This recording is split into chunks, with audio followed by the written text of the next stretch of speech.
CBSE class 11th का political science part 4 का notebook है।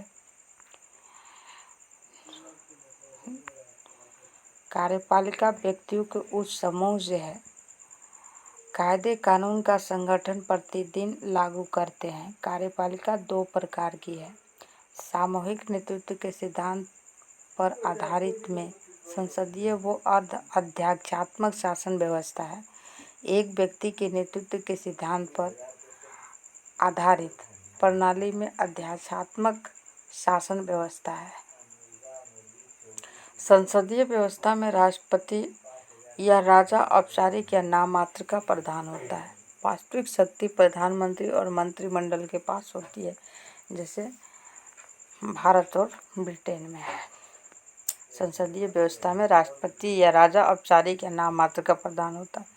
वास्तविक शक्ति प्रधानमंत्री और मंत्रिमंडल के पास होती है, जैसे भारत और ब्रिटेन।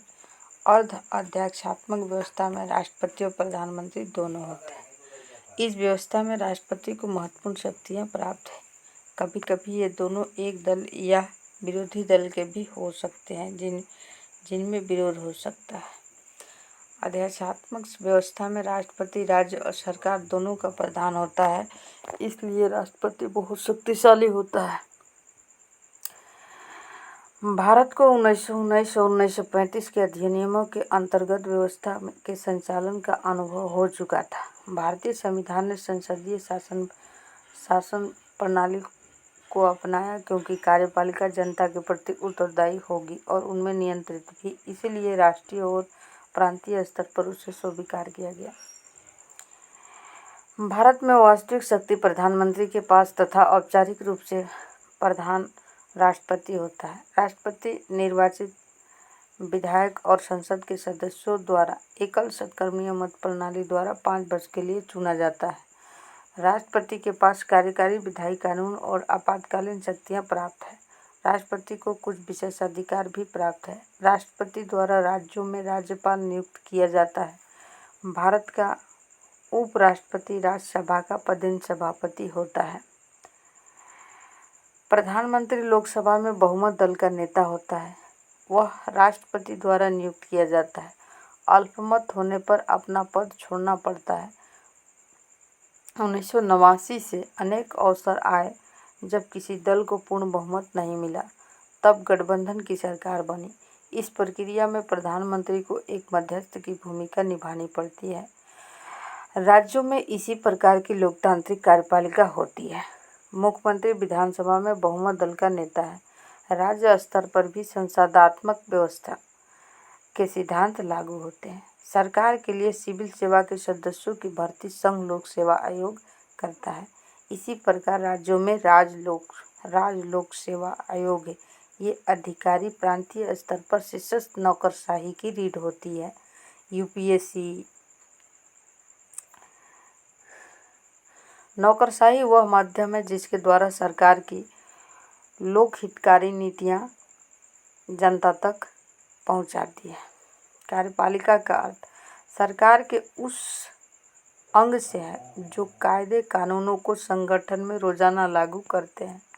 सरकार का वह अंग है जो नियमों कानूनों को लागू करता है और प्रशासन का काम करता है, कार्यपालिका कहलाता है। कार्यपालिका विधायिका द्वारा स्वीकृत नीतियों और कानूनों को लागू करने के लिए जिम्मेदार है। कार्यपालिका में केवल राष्ट्रपति, प्रधानमंत्री या मंत्री ही नहीं होते, बल्कि उनके अंदर पूरा प्रशासनिक ढांचा, सिविल सेवा के सदस्य भी आते हैं, जिसको ब्यूरोक्रेट्स कहते हैं। राजनीतिक कार्यपालिका में सरकार के प्रधान और उनके मंत्रियों को सम्मिलित किया जाता है। ये सरकार के सभी नीतियों के लिए उत्तरदायी होते हैं। अस्थायी कार्यपालिका में जो लोग रोज के प्रशासन के लिए उत्तरदायी होते हैं को सम्मिलित किया जाता है। अमेरिका में अध्यक्षात्मक व्यवस्था है और कार्यकारी शक्तियां राष्ट्रपति के पास होती हैं। कनाडा के संसदीय लोकतंत्र और संवैधानिक राजतंत्र है, जिसमें महारानी राज्य की प्रधान और प्रधानमंत्री सरकार का प्रधान है। फ्रांस में राष्ट्रपति और प्रधानमंत्री अर्ध अध्यक्षात्मक व्यवस्था के हिस्से हैं। राष्ट्रपति प्रधानमंत्री और अन्य मंत्रियों की नियुक्ति करता है, पर उन्हें पद से हटा नहीं सकता, क्योंकि वे संसद के प्रति उत्तरदायी होते हैं। जापान में संसदीय व्यवस्था है, जिसमें राजा देश का और प्रधानमंत्री सरकार का प्रधान होता है। इटली में एक सदस्यीय व्यवस्था है, जिसमें राष्ट्रपति देश का और प्रधानमंत्री सरकार का प्रधान है। रूस में एक अध्यक्षात्मक व्यवस्था है, जिसमें राष्ट्रपति देश का प्रधान और राष्ट्रपति द्वारा नियुक्त प्रधानमंत्री सरकार का प्रधान है। जर्मनी में एक संसदीय व्यवस्था है, जिसमें राष्ट्रपति नाम मात्र का प्रधान और चांसलर सरकार का प्रधान है। अध्यक्षात्मक व्यवस्था में राष्ट्रपति देश और सरकार दोनों का ही प्रधान होता है। इस व्यवस्था में सिद्धांत और व्यवहार दोनों में ही राष्ट्रपति का पद बहुत शक्तिशाली होता है। अमेरिका, ब्राज़ील और लैटिन अमेरिका के कई देशों में यह व्यवस्था पाई जाती है। संसदीय व्यवस्था में प्रधानमंत्री सरकार का प्रधान होता है। इस व्यवस्था में एक राष्ट्रपति या राजा होता है, जो देश के नाम मात्र का प्रधान होता है। प्रधानमंत्री के पास वास्तविक शक्ति होती है। Bharat, Germany, Italy, Japan, England और पुर्तगाल आदि देशों में यह व्यवस्था है। और अध्यक्षात्मक व्यवस्था में राष्ट्रपति और प्रधानमंत्री दोनों होते हैं, लेकिन उसमें राष्ट्रपति को दैनिक कार्यों के संपादन में महत्वपूर्ण शक्तियां प्राप्त हो सकती है। फ्रांस, रूस और श्रीलंका में ऐसे ही व्यवस्था है। भारत में संसदीय कार्यपालिका। हमारे संविधान निर्माता यह चाहते थे, सरकार ऐसी हो जो जनता की अपेक्षाओं के प्रति संवेदनशील और उत्तरदायी हो। ऐसा केवल संसदीय कार्यपालिका में ही संभव था। अध्यक्षात्मक कार्यपालिका क्योंकि राष्ट्रपति की शक्तियों पर बहुत बल देती है, इससे व्यक्ति पूजा का खतरा बना रहता है। संविधान निर्माता एक ऐसे ही सरकार चाहते थे, जिसमें एक शक्तिशाली कार्यपालिका तो हो, लेकिन साथ साथ उसमें व्यक्ति पूजा पर भी पर्याप्त अंकुश लगे हों।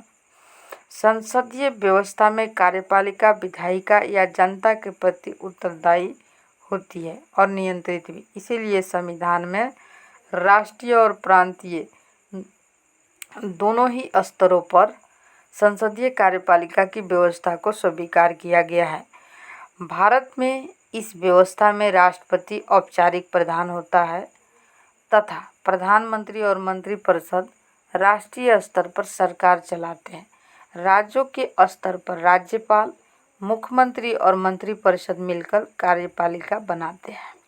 औपचारिक रूप से संघ की कार्यपालिका शक्तियां राष्ट्रपति को दी गई है, परंतु वास्तविक रूप से प्रधानमंत्री तथा मंत्रिपरिषद के माध्यम से राष्ट्रपति इन शक्तियों का प्रयोग करता है।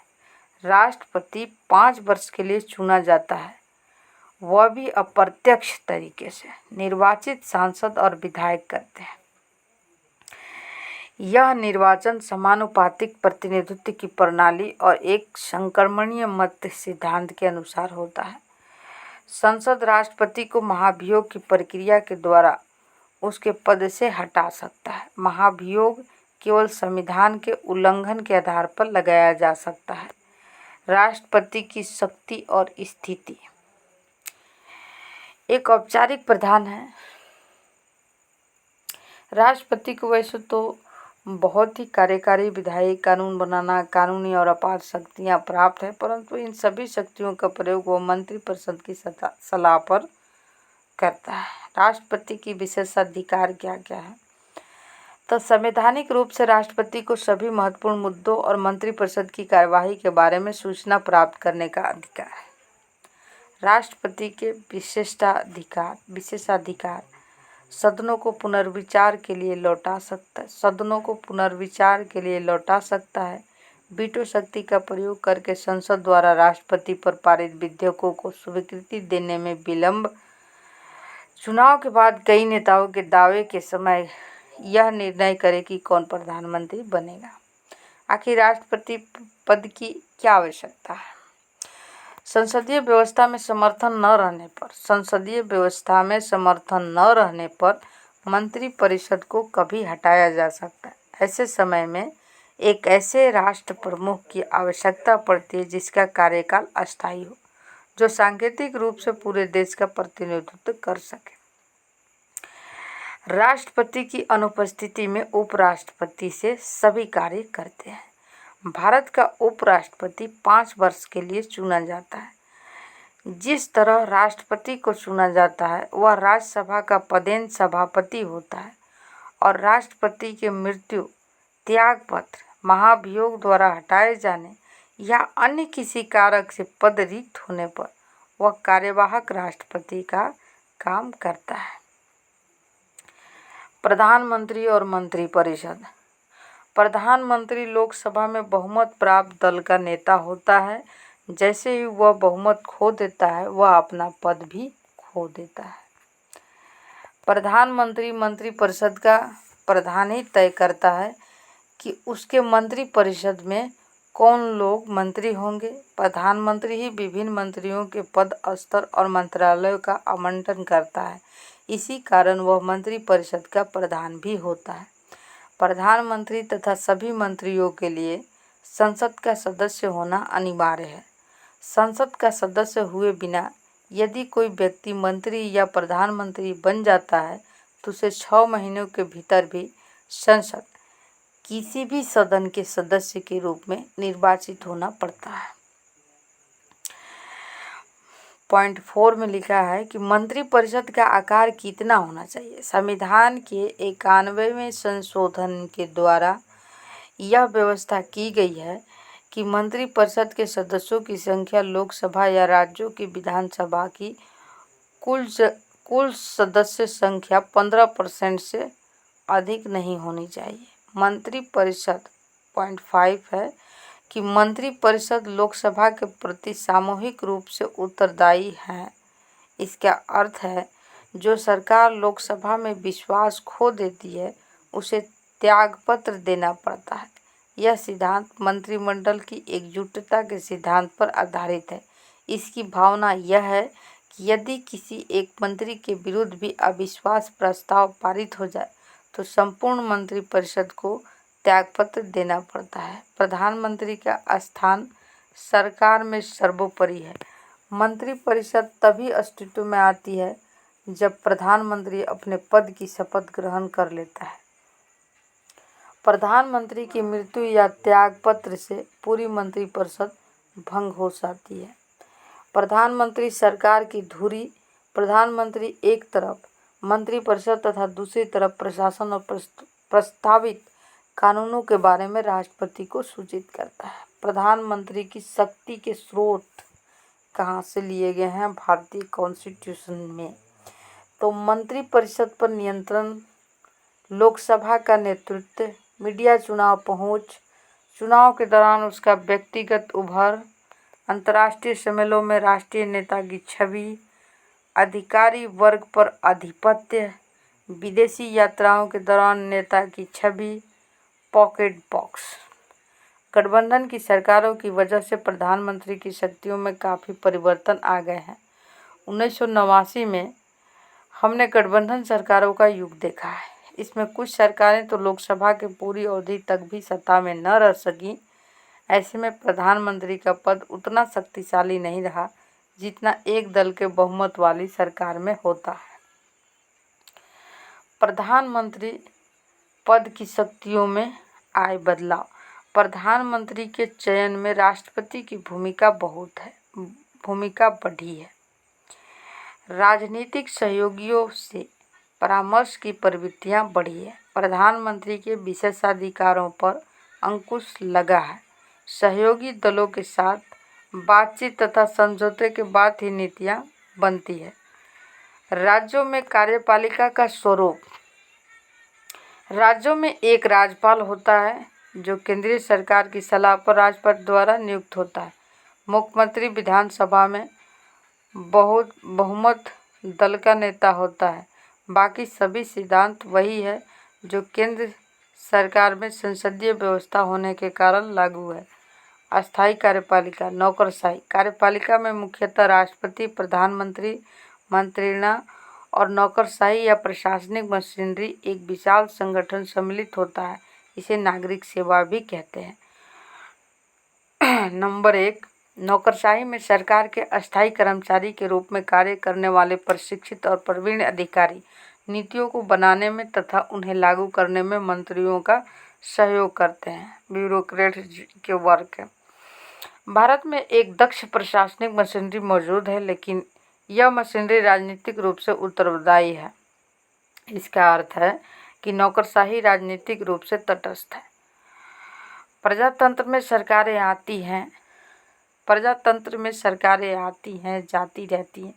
ऐसी स्थिति में प्रशासनिक मशीनरी की यह जिम्मेदारी है कि वह नई सरकारों को अपना नीतियां बनाने में और उन्हें लागू करने में मदद करे।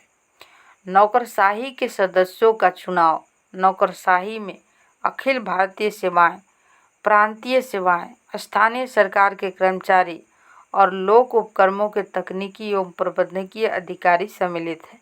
भारत में सिविल सेवा के सदस्यों की भर्ती की प्रक्रिया का कार्य संघ लोक सेवा आयोग यानी UPSC, union public commission service को सौंपा गया है।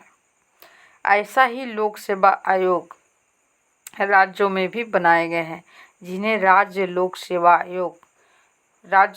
सेवा आयोग कहा गया है।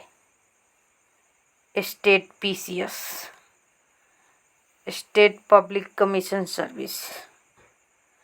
लोक सेवा आयोग के सदस्यों का कार्यकाल निश्चित होता है। उनको सर्वोच्च न्यायालय के न्यायाधीश के द्वारा की गई जांच के आधार पर निलंबित या अपदस्थ किया जा सकता है। लोक सेवकों की नियुक्ति दक्षता और योग्यता को आधार बनाकर ही की जाती है। संविधान ने पिछड़े वर्गों के साथ साथ समाज के सभी वर्गों को सरकारी नौकरशाही बनने का मौका दिया है। इसके लिए संविधान दलित और आदिवासियों के लिए आरक्षण की व्यवस्था करता है। सिविल सेवाओं का वर्गीकरण। अखिल भारतीय सेवाएं, भारतीय प्रशासनिक सेवा, भारतीय पुलिस सेवा, केंद्रीय सेवाएं, भारतीय विदेश सेवाएं, भारतीय सीमा शुल्क, प्रांतीय सेवाएं, डिप्टी कलेक्टर, बिक्री कर आदि पद है। भारतीय प्रशासनिक सेवा आईएएस तथा भारतीय पुलिस सेवा आईपीएस के उम्मीदवारों का चयन संघ लोक सेवा आयोग करता है। किसी जिले का जिलाधिकारी कलेक्टर उस जिले में सरकार का सबसे महत्वपूर्ण अधिकारी होता है और यह सामान्यतः आईएएस का स्तर अधिकारी होता है।